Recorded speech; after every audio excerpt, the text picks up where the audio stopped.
আসসালামু আলাইকুম ওরহমতুল্লাহি ওবরাকাতু। আশা করি সবাই ভালো আছেন। আলহামদুলিল্লাহ, আমিও ভালো আছি। দেশ এবং প্রবাস থেকে যারাই আমার এই ভিডিওটা দেখছেন, আপনাদের প্রতি অনেক ভালোবাসা ও অভিনন্দন। তো বর্তমান সময়ে যে প্লান্টেশন সেক্টরে কলিংয়ের প্রসেসিংয়ের কাজ চলতেছে, এটা আপনারা সবাই জানেন। তে এমন সময় প্রতিটা ভিডিওতে অনেক ভাই কমেন্ট করে। তো আজকে এই ভিডিওর মাধ্যমে আমি কিছু কমেন্টের রিপ্লাই দিব। আর প্রথমে যে কথাটা, যে কমেন্টগুলো বেশি আছে সেটা হলো যে ভাই, মালয়েশিয়া যে প্লান্টেশন সেক্টরের কাজ প্রায় শেষ পর্যায়ে, আর মাত্র 10 দিন বাকি আছে, 11 দিন বাকি আছে, এমন সময় বাকি আছে। তো এই মুহূর্তে যদি আমাদের কলিং আসে তাহলে কি আসতে পারবো কিনা? ভাই দেখেন, যদি এই মুহূর্তে আপনার কলিং আসে তাহলে আর মাত্র আপনাকে সাথে সময় আছে 10 দিন। এই মুহূর্তে আপনার সম্পূর্ণ কাজ কমপ্লিট করে আপনার পক্ষে আসা সম্ভব হবে না, কারণ এই মুহূর্তে আপনি আর্জেন্ট টিকিট পাওয়াটা আপনার জন্য অসম্ভব হয়ে যাবে। তো এই মুহূর্তে আপনার আসা সম্ভব হবে না। আবার অনেক ভাই বলতেছে যে ভাই সময় বাড়ানো হয়ে গেছে, এজেন্সি বলতেছে। ভাই এই ভিডিও এ সম্বন্ধে অনেক, মানে এ সম্বন্ধে আমি আগেও ভিডিও করছি যে সময় এখনও বাড়ানো হয় নাই। যদি বাড়ানো হয় তাহলে তারা নোটিশ দিবে যে সময় বাড়ানো হয়েছে। তো প্রথমত যে কমেন্টটা আমার যে কমেন্টের রিপ্লাইটা দিব, যেটা আমার কমেন্ট বক্সে আসছে, আমি আমার কমেন্টটা স্ক্রিনে দিতেছি। ভাই, আমার একই এজেন্সি বলছে যে এয়ারপোর্টের চাকরি দিবে, এয়ারপোর্টে নিয়োগ আছে ভাই। তে আপনারা তো অবশ্যই জানেন এই মুহূর্তে শুধুমাত্র প্লান্টেশন সেক্টর ব্যতীত অন্য কোনো সেক্টর চালু নেই। তে আপনাকে যে এজেন্সি বলছে যে এয়ারপোর্টের চাকরি দিবে, এটা কখনো সত্যি হবে না। আপনি আয়সা দেখবেন, আর আপনি পাসপোর্ট যদি জমা দেন 1 মাস 2 মাস 3 মাস চলে যাবে, আপনার ভিসাও আসবে না, কোনো কিছু আসবে না, তখন আপনি আরও ভোগান্তিতে পড়বেন। এই জন্য ভাই, আপনি এই মুহূর্তে আপনি যে এজেন্সি আপনাকে এই অফার করছে, আপনি এই মুহূর্তে পাসপোর্ট জমা দিবেন না। আপনি যদি আসতে চান, আপনি প্রবাসী কল্যাণ যে প্রবাসী ওয়েবসাইট আছে ওইখানে গিয়ে আপনি চার্জ করবেন যে মালয়েশিয়ার নিয়োগ অনুমতি, কোন এজেন্সিগুলো নিয়োগ অনুমতি পাইছে, কোন এজেন্সিগুলো কোন সেক্টরে নিয়োগ অনুমতি পাইছে, সেগুলো যাচাই করবেন। আর বর্তমান সময়ে আপনার যে এয়ারপোর্টের চাকরির বিষয়, এটা কখনো সম্ভব হবে না। দয়া করে আপনি পাসপোর্ট এই মুহূর্তে জমা দিয়েন না। একটা ভাই কমেন্ট করছে, সেটা হলো, ভাই আমাকে একজন বলছে ফলের ভিসার কাজ দিবে। আমি তাকে বলছি পাম ফলের নাকি, তখন সে বলছে না, খাওয়ার ফলের ভিসা দিবে। ভাই এটা কি সত্যি? প্লিজ জানাবেন। আসলে মানে কিছু কিছু কমেন্ট আসলে নিজেকেই খুব আশ্চর্য মনে হয়। আসলে এজেন্সিগুলো কত প্রতারণা করে, যে একজন কর্মীর সাথে কতটুকু প্রতারণা করে। বর্তমান সময়ে শুধুমাত্র প্লান্টেশন সেক্টরে চালু, তাহলে সে আপনাকে কিভাবে বলল ফলের ভিসা দিবে? যে ফলের ভিসা তো সে কখনোই দিতে পারবে না।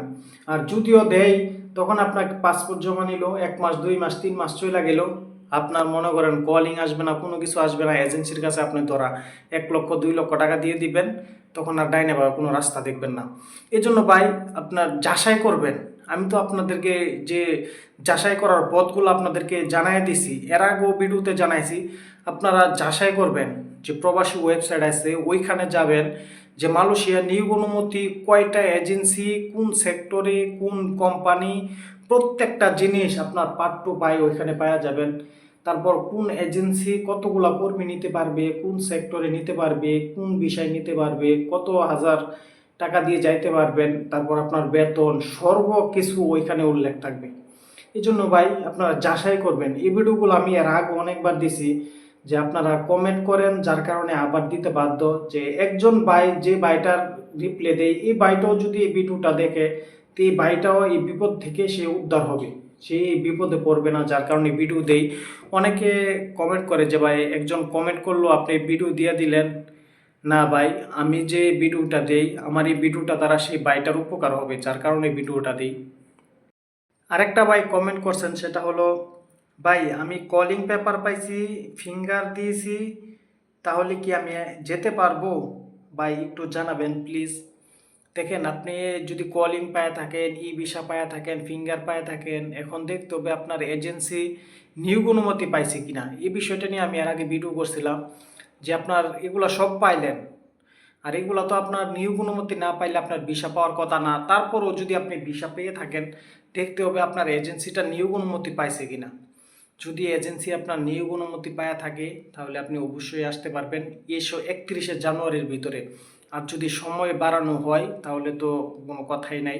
আর যদি সময় না বাড়ায় তাহলে 31শে জানুয়ারির ভিতরেই আসতে হবে।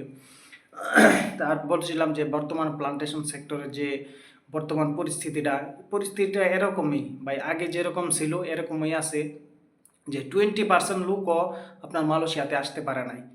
20% লোক আপনার মালয়েশিয়াতে আসতে পারে নাই, সবগুলা কর্মী এখন বাংলাদেশেই রয়ে গেছে। শুধুমাত্র 10%, 15% লোকগুলা মালয়েশিয়াতে আসছে। কিছু লোকের আপনার যে টিডি, কিছু লোকের আপনার ফ্লাইটের সময় কাছায় আসবে 31শে জানুয়ারির ভিতরে। তো এই বর্তমান প্লান্টেশন সেক্টরটা এমনই আছে, পরিস্থিতিটা এরকমই আছে। তবে যদি সময় বাড়ানো হয় তাহলে ইনশাল্লাহ অবশ্যই আপনাদেরকে জানিয়ে দিব। তো ভাই ভালো থাকবেন, সুস্থ থাকবেন। আর যে কোনো বিষয়, যে কোনো দেশে যান আগে যাচাই করবেন। আপনি বিশ্বের যে কোনো দেশে যান না কেন, প্রবাসী ওয়েবসাইটে প্রত্যেকটা দেশের